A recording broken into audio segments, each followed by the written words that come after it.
Terabytes, Season 1, Episode 5.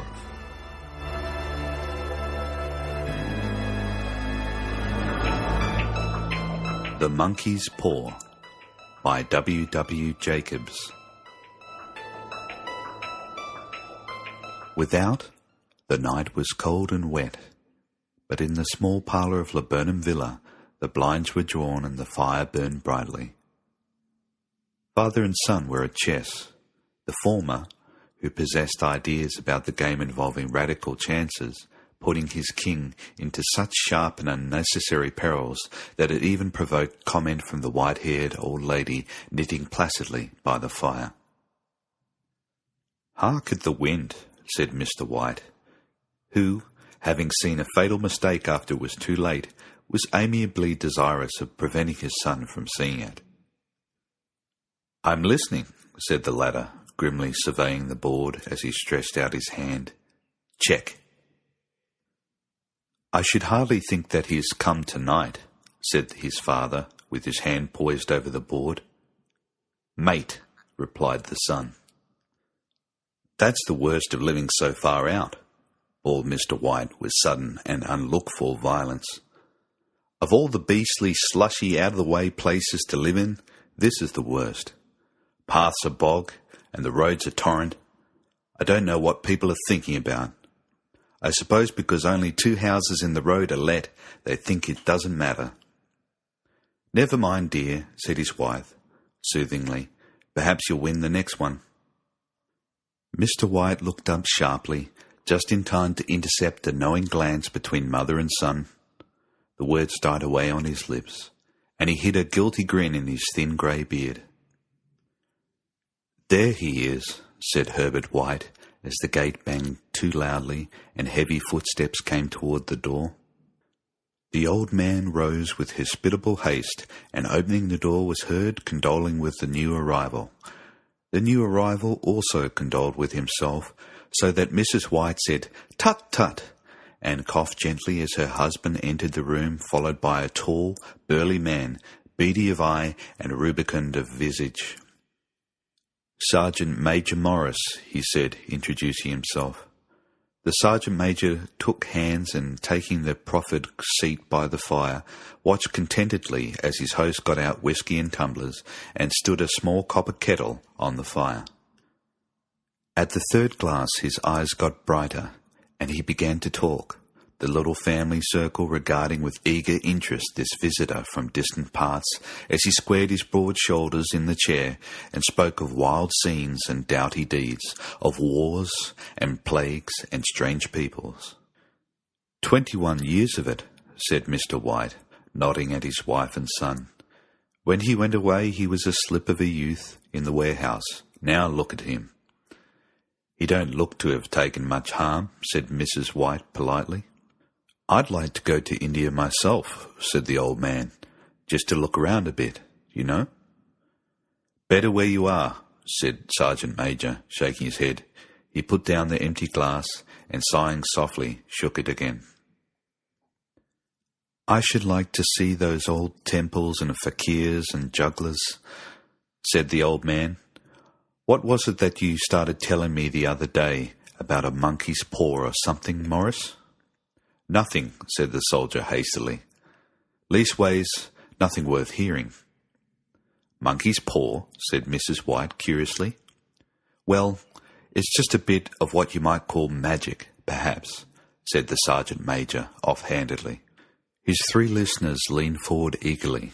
The visitor absent-mindedly put his empty glass to his lips and then set it down again. His host filled it for him again.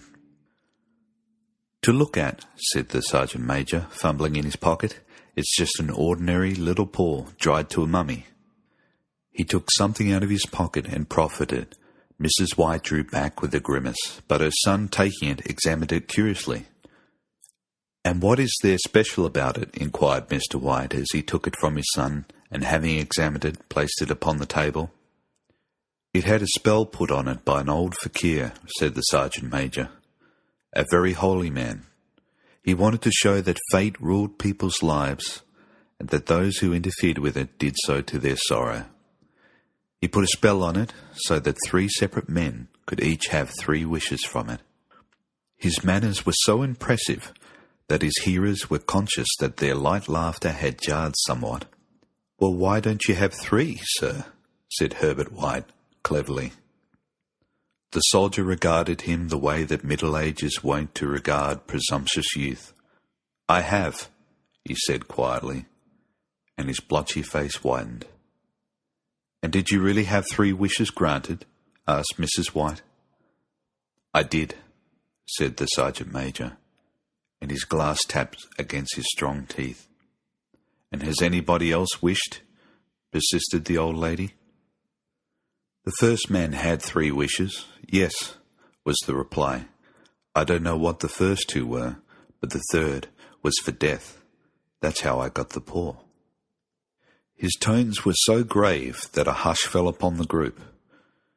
"If you've had your 3 wishes, it's no good to you now then, Morris," said the old man at last. "What do you keep it for?" The soldier shook his head. "Fancy, I suppose," he said slowly. "I did have some idea of selling it, but I don't think I will.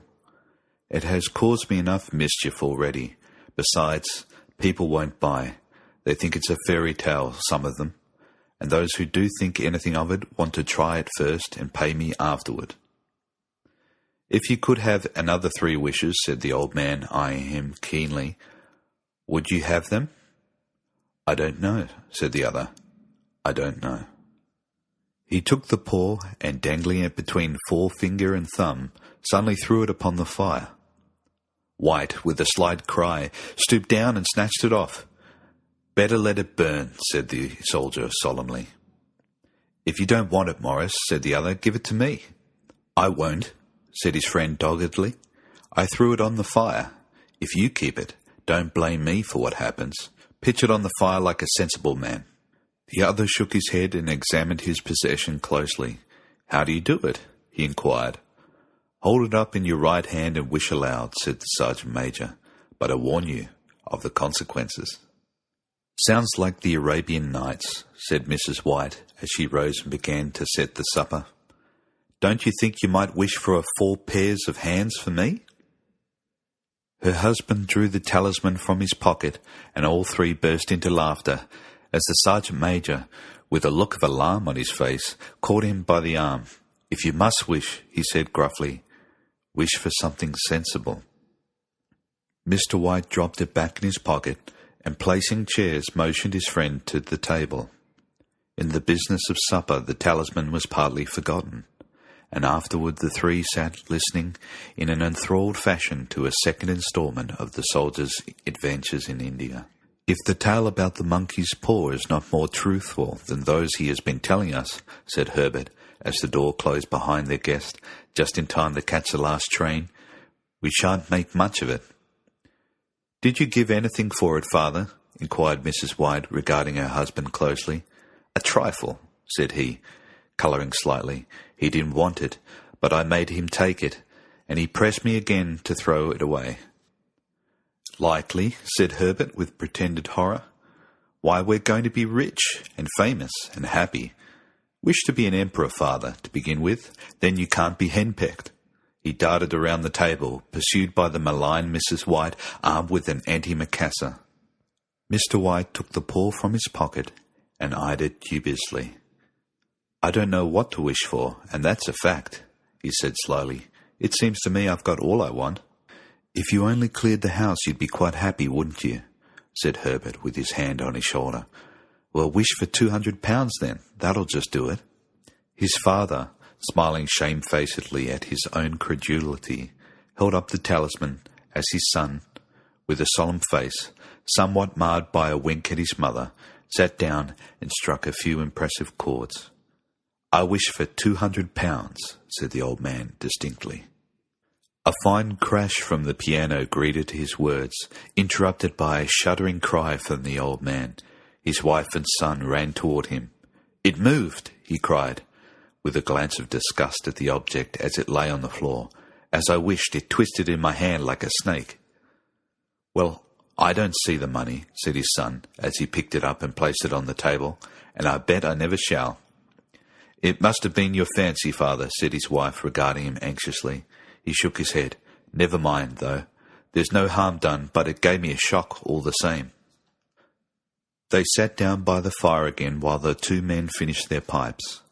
Outside, the wind was higher than ever, and the old man started nervously at the sound of the door banging outside.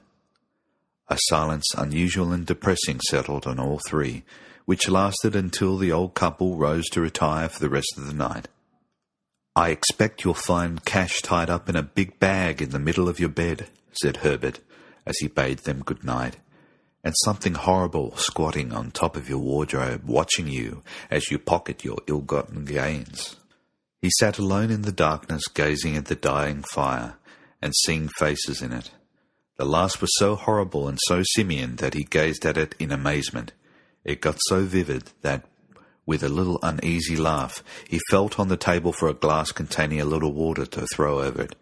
His hand grasped the monkey's paw, and with a little shiver he wiped his hand on his coat and went up to bed. In the brightness of the wintry sun next morning, as it streamed over the breakfast table, he laughed at his fears. There was an air of prosaic wholesomeness about the room which had lacked the previous night, and the dirty, shriveled little paw was pitched on the sideboard with a carelessness which betokened no great belief in its virtues. "I suppose all old soldiers are the same," said Mrs. White. "The idea of our listening to such nonsense! How could wishes be granted in these days? And if they could, how could £200 hurt you, father?" "Might drop on his head from the sky," said the frivolous Herbert. "Morris said things happen so naturally," said his father, "that you might, if you so wished, attribute it to coincidence." "Well, don't break into the money before I come back," said Herbert as he rose from the table. "I'm afraid it'll turn you into a mean, avaricious man, and we shall have to disown you." His mother laughed, and following him to the door, watched him down the road, and returning to the breakfast table, was very happy at the expense of her husband's credulity. All of which did not prevent her from scurrying to the door at the postman's knock, nor prevent her from referring somewhat shortly to the retired sergeant major's bibulous habits when she found that the post brought a tailor's bill. "Herbert will have some more funny remarks, I expect, when he comes home," she said as they sat at the dinner table. "I dare say," said Mr. White, pouring himself out some beer. "But for all that, the thing moved in my hand. That I'll swear to." "You thought it did," said the old lady soothingly. "I say it did," replied the other. "There was no thought about it. I had just— What's the matter?" His wife made no reply. She was watching the mysterious movements of a man outside, who, peering in an undecided fashion at the house, appeared to be trying to make up his mind to enter. In mental connection with the £200, she noticed that the stranger was well dressed and wore a silk hat of glossy newness. 3 times he paused at the gate and then walked on again.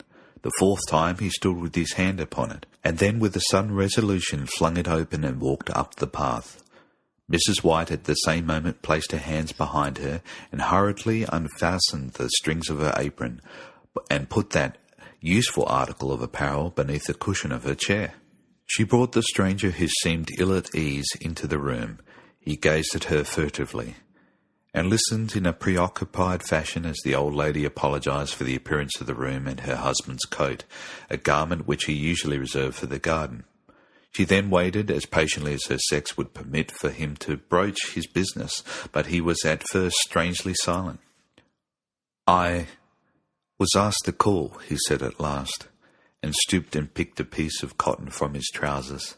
"I come from Moore and Miggins." The old lady started. "Is anything the matter?" she asked breathlessly. "Has anything happened to Herbert? What is it? What is it?" Her husband interposed.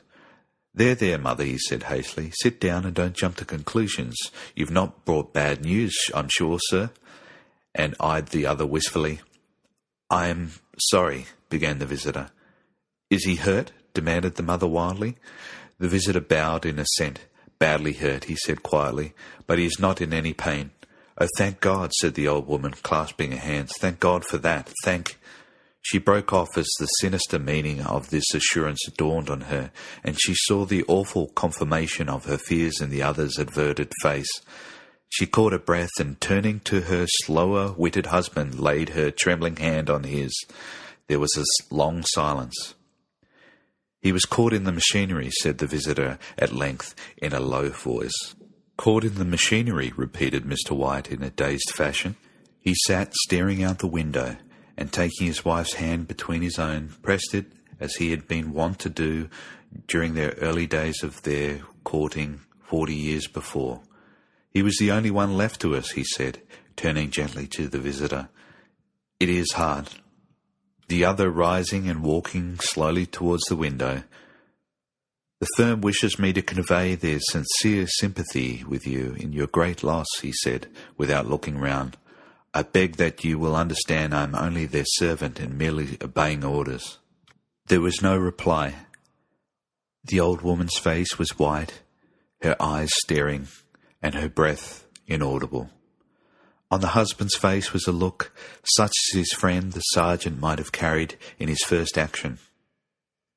"I was to say that Moore and Meggins disclaim all responsibility," continued the other. "They admit no liability at all, but in consideration of your son's services they wish to present you with a certain sum as compensation." Mr. White dropped his wife's hand and, rising to his feet, gazed with a look of horror at his visitor. His dry lips shaped in the words, "How much?" £200 was the answer.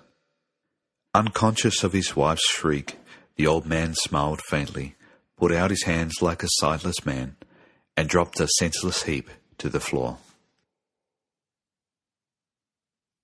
In the huge new cemetery some 2 miles distant, the old people buried their dead, and came back to the house steeped in shadows and silence. It was all over so quickly that at first they could hardly realize it, and remained in a state of expectation, as though something else would happen, something else which would lighten the load too heavy for old hearts to bear. But the days passed and expectations gave way to resignation, the hopelessness resignation of the old, sometimes miscalled apathy. Sometimes they hardly exchanged a word, for now they had nothing to talk about, and their days were long to weariness. It was about a week after that the old man, waking suddenly in the night, stretched out his hand and found himself alone. The room was in darkness, and the sound of subdued weeping came from the window. He raised himself in the bed and listened. "Come back," he said tenderly. "You will be cold." "It is colder for my son," said the old woman, and wept afresh. The sounds of her sobs died away on his ears.